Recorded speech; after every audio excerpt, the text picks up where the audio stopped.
कि तन ढकने पर टैक्स लगाया, उसको ब्राह्मणवाद कहते हैं।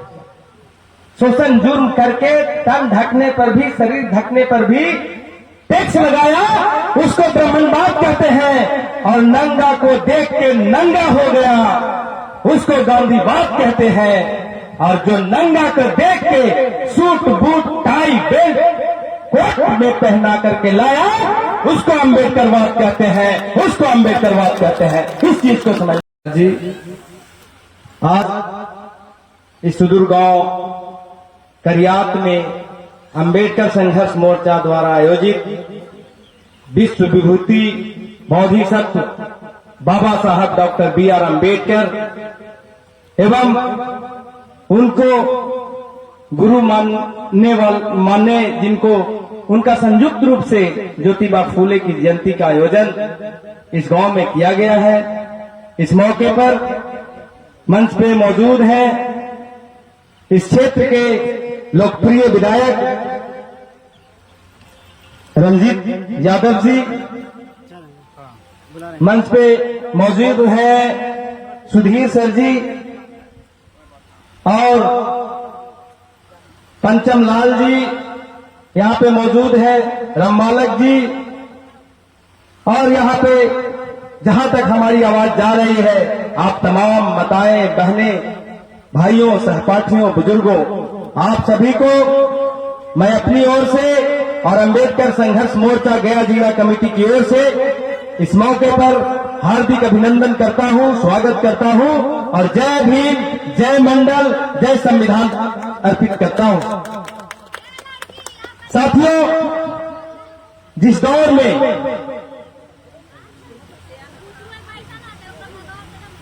अब हम लोग गांव-गांव में बाबा साहब पहुंच पाए हैं, इसमें यही कहेंगे कि अब हमारे गांव के लोग जागना शुरू किए हैं कि ले मसाले निकल पड़े हैं लोग मेरे गांव के, अब अंधेरा जीत लेंगे लोग मेरे गांव के। इस ओर अभी शुरुआत हुई है, यह स्कूल खुला है, यह लगातार कार्यक्रम चलेगा। तो आने वाला समय में उम्मीद करता हूं कि बाबा साहब के जो सपना था, उनके विचार का भारत निर्माण होगा। खतरा है, हम लोग नारा लगा रहे हैं कि संविधान बचाने की जरूरत है। क्यों लगा रहे हैं, ये समझने की जरूरत है। संविधान बचाना क्यों जरूरी है? संविधान, जब बाबा साहब के संविधान आया, उसके बाद की भारत और उसके पहले की भारत को जानना जरूरी है। जब तक संविधान के बाद के भारत और संविधान के पहले की भारत, जिसको आज जो सरकार में बैठे हैं केंद्र में, जो पहले की भारत की चीजों को लागू कर रहे हैं धड़ल्ले से और लागू करने की इच्छा रख रहे हैं, उनको समझाने की जरूरत है। जब इस देश में संविधान नहीं था तो किस चीज से चलता था? इस देश में जब संविधान नहीं था तो मनुस्मृति नामक किताब से भारत देश को चलाया जाता था, जिसमें हम लोगों को क्या मिलता था? हम जानना चाहते हैं, जब आपके घर में बच्चा पैदा होता था तो बच्चा तो हम लोग की शक्ति है पैदा कर लेने का। इस देश में पंडित, ब्राह्मण, राजपूत, मांझी, चमार, भूया, जितने भी जातवाद में जितने भी लोग हैं, वो सबको ताकत है बच्चा पैदा कर लेने का। लेकिन नाम रखने का ताकत किस हद था? राजपूत भी अपने बच्चे का नाम स्वयं रखता है। कौन रखता है? ब्राह्मण। अगर वो नाम रखता है तो फ्री में रखता है, पैसा लेता है, मतलब किसके कहने पे पैसा लेता है? वो उसका मनुस्मृति किताब में नीति निर्देशन तय किया गया है, उस किताब के आधार पर वो दक्षिणा के रूप में आपसे पैसा लेता है। जन्मेगा तब वो पैसा लेगा। शादी ब्याह, तमाम कर्मकांड, छठियार, जितने भी कर्मकांड होता है, उन तमाम कर्मकांड में आपसे कुछ न कुछ दक्षिणा के रूप में लेता था। लेता है कि नहीं लेता है? अभी भी लेता है। तो हम ये कहना चाहते हैं। उसके बाद उस किताब में आपके लिए और क्या था? शोषण, जुर्म, अत्याचार, इसके अलावा कुछ था क्या? था, पढ़ने का अधिकार भी था क्या उसमें? तो शोषण, जुर्म, अधिकार, जो अत्याचार होने का किताब था, जो 85% आबादी, 90% आबादी तक लागू करता था, उस किताब का नाम मनुस्मृति था, जिससे भारत चलाया जाता था। संविधान बाद आया, बाबा साहब ने संविधान लिखे, तमाम लोगों ने मिलकर लिखे, बहुत चर्चा हुई। तो अब बच्चा पैदा होता है। बाबा साहब ऐसे डॉक्टर हुए जो छुआछूत, भेदभाव, असमानता का इलाज ढूंढे और किताब लिखे, जिससे बहुत हद तक लोगों को मनुष्यता होने का गुमान आया है कि हम भी मनुष्य हैं। है कि नहीं है? नहीं तो उस नाला में जानवर पानी पी सकता था, जिस नाला में यहाँ के मनुष्य पानी पीने का अधिकार नहीं था, जिसके लिए बाबा साहब लड़े। तो ये स्थिति थी।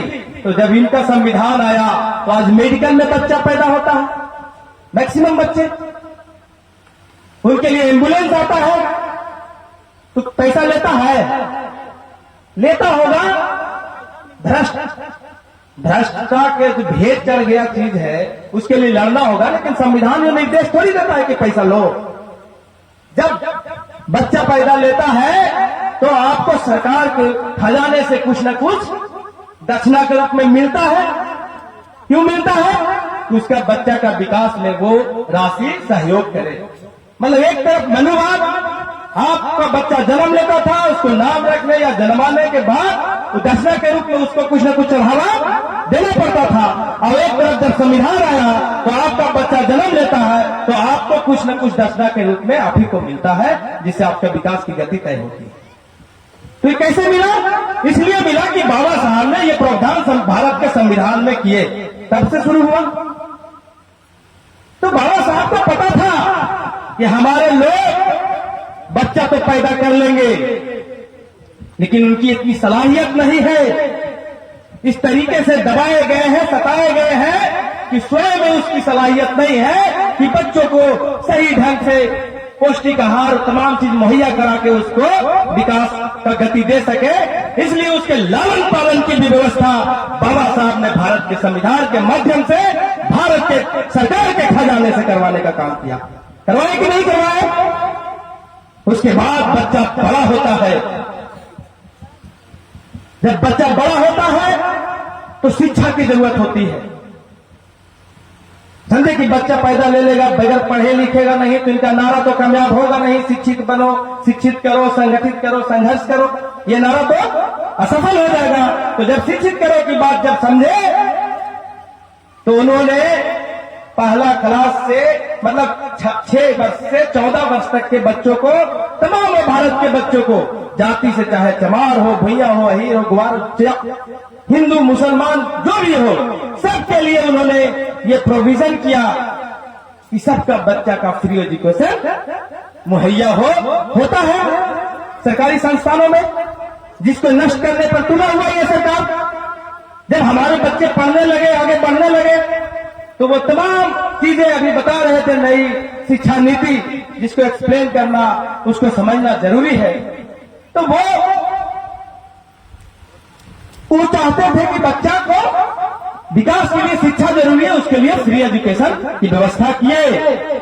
तो सारे बच्चों के लिए किए, कोई एक जात के बच्चों के लिए नहीं किए। मतलब इनको मौका मिला तो सभी संसाधनों पर अधिकार सभी को देने का काम किया, ना कि किसी को दुत्कारा, हटाया, किसी तरह का उस पर अत्याचार नहीं किया। बच्चा बड़ा होता है, पढ़ लिख करके मैट्रिक के बाद इंटर की व्यवस्था किए, ग्रेजुएशन की व्यवस्था किए, उसमें छात्रवृत्ति का प्रावधान किए।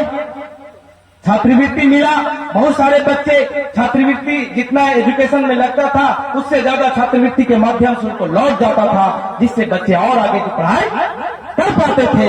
आज जब 2014 में आपके खिलाफ वाली सरकार आई तो क्या किया? सबसे पहले छात्रवृत्ति बंद कराया कि नहीं कराया? भारत सरकार 90% पैसा देता था, जो बंद किया, जिसके कारण हमारे यहाँ मूल निवासियों की सरकार है, लड़ाई लड़ रही है। अब जब तक हम लोग साथ नहीं दीजिएगा, ये चीज उसको पता नहीं, बदनाम कर रही है हमारे सरकार को भी कि वो बंद किया है। एक्चुअल में भारत सरकार की वो चीज है वो स्वयं बंद किया है, तो हमारे बच्चे पढ़ाई में बाधित हुए। उसके बाद बाबा साहब ने क्या व्यवस्था किया? गोलमेज सम्मेलन से उनको कॉमनवेल्थ अवार्ड मिला, जिसकी चर्चा नहीं, जो है उसकी चर्चा करेंगे।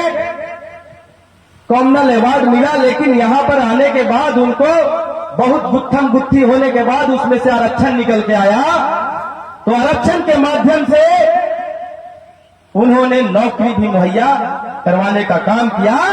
और जब हमारे बच्चे के नौकरी हो जाती है तो कितने दिन के लिए होता है? किसी का नौकरी कितने साल के लिए? 7 साल के लिए।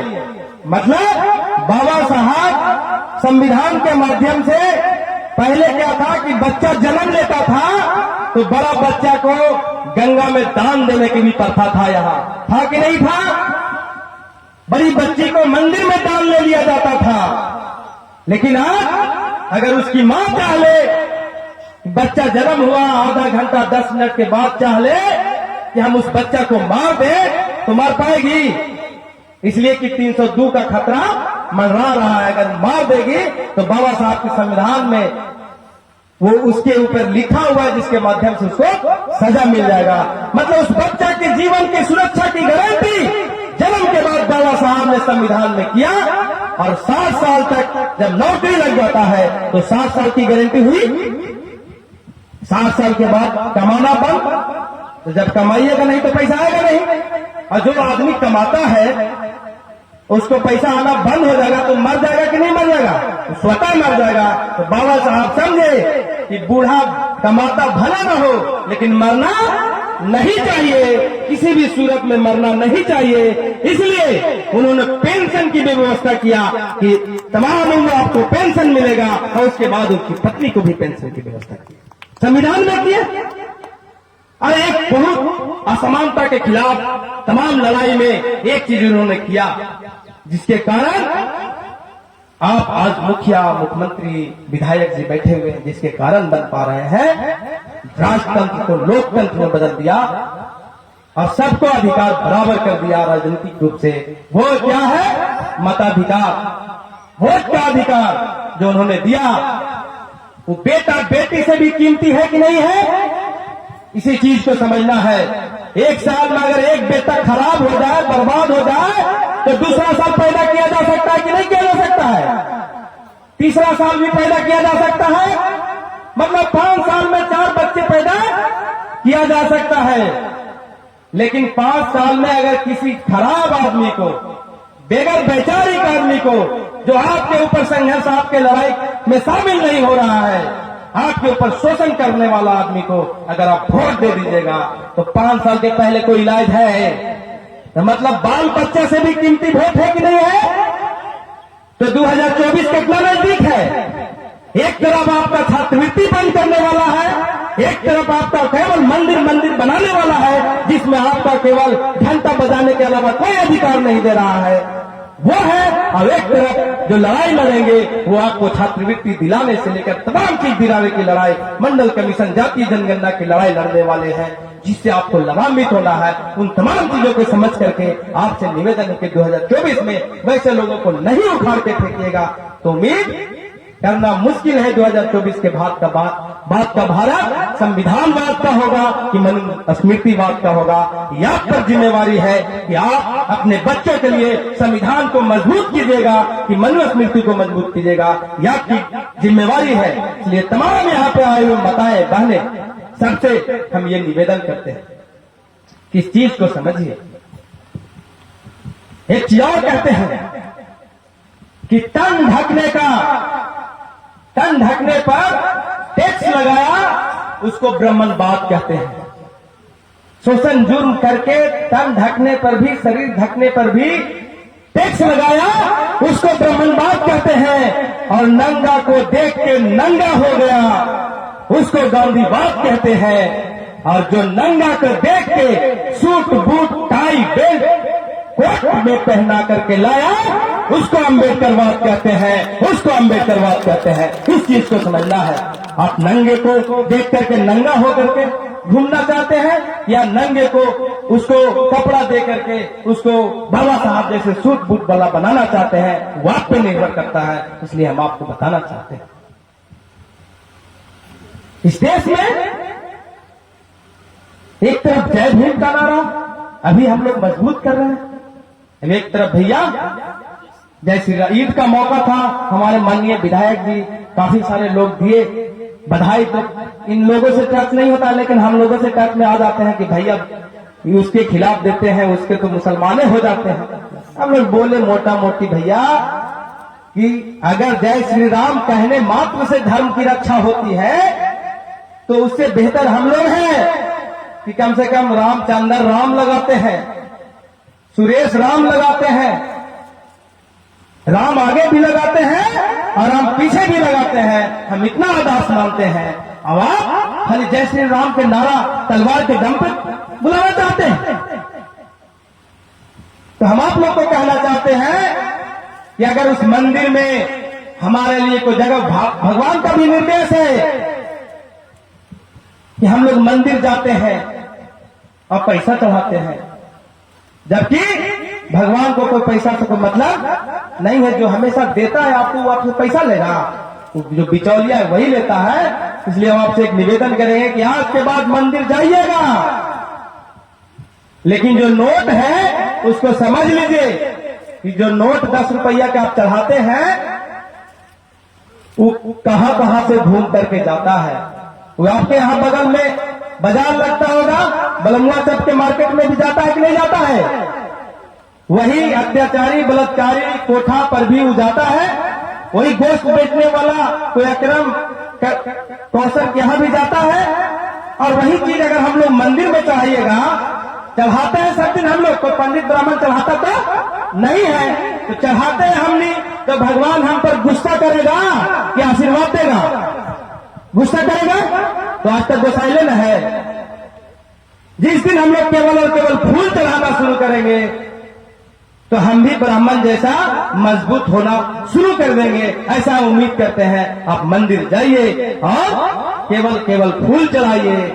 अगर लगता है कि वहां से हमको बहुत कुछ मिलता है तब जाइए, और नहीं लगता है तो हम तो कहेंगे भैया, एक तरफ स्कूल की घंटी बजती है और एक तरफ मंदिर की घंटी बजती है। जो मंदिर वाले भीड़ है वह स्कूल की तरफ जाना शुरू कर देगा, तब हमारे ज्योतिबा फूले की भारत, तब हमारे बाबा साहब का भारत बनना संभव हो पाएगा। इसलिए हम आपसे निवेदन करने आए हैं। समय कम है, इसलिए हम आपसे उम्मीद करेंगे और एक लाइन कह के अपनी बात को विराम करेंगे कि मनुवाद, पाखंडवाद, ब्राह्मणवाद अगर पहाड़ है तो यही बगल के दशरथ मान जी थे। तो हम भी फूले अम्बेडकर दशरथ मान जी के संतान हैं। जब तक तोड़ेंगे नहीं तब तक छोड़ेंगे नहीं। इसके साथ एक नारा के साथ अपनी बात को विराम देंगे। सब लोग बोलिएगा तो ज्यादा अच्छा लगेगा कि जय जय जय जय जय भीम। अरे जोर से बोलो जय भीम। महिलाएं बोली जय भीम। अरे बहनों बोली जय भीम। अरे जोर जोर से जय भीम। अरे जय दशरथ जय भीम। अरे जय फूले जय भीम। अरे बाल साथी हल्ला बोल, हल्ला बोल, हल्ला बोल, मनुवाद पे हल्ला बोल, अरे छुआछूत पे हल्ला बोल, अरे ऊंच नीच पे हल्ला बोल, अरे घर में बाल बाहर बोल, अरे मिलकर बाल सारे बोल, अरे झूठ लूट पर हल्ला बोल, पाखंडवाद पे हल्ला बोल, अरे आजादाई पे हल्ला बोल, अरे जय जय जय जय जय भीम। अरे पढ़ाई के लिए जय भीम, लड़ाई के लिए जय भीम, अरे दवाई के लिए जय भीम, बहुत बहुत धन्यवाद। बहुत बहुत धन्यवाद भीमदास जी।